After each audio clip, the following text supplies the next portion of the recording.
A Sunday in my life as an OFW mom of 3 living in Singapore. For today's breakfast, naisipan kong gumawa ng cheesy hotdog buns. Madali lang naman pasayahin yung mga anak ko, masarap na pagkain lang, solved na sila.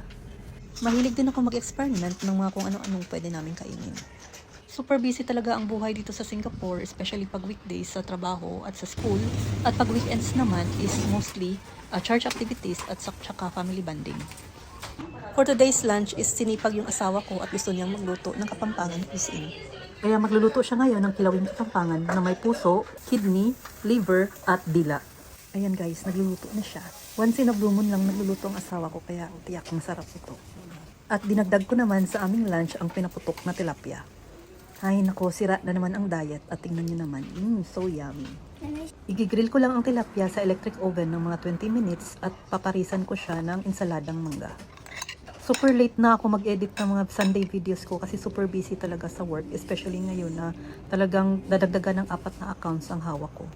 Hindi naman stressful ang buhay namin dito sa Singapore pero talagang hectic lang siya at dapat marunong kang mag-manage, mag-dribble ng mga iba-iba mong mga priorities. Dapat talaga marunong ka mag-balance sa lahat ng mga priorities mo sa buhay like spiritual, family, career, personal, financial, yourself, and also of course your health. Kasi isa dito ang hindi mo na manage na mabuti and out of control is maapektuhan na ang ibang aspects.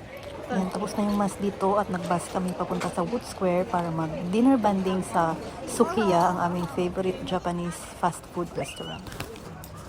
Kung mapapansin nyo, napaka-routine lang talaga ng mga ginagawa namin. Pero yung variable lang is yung food na kinakain namin at kung saan kami mag-dinner.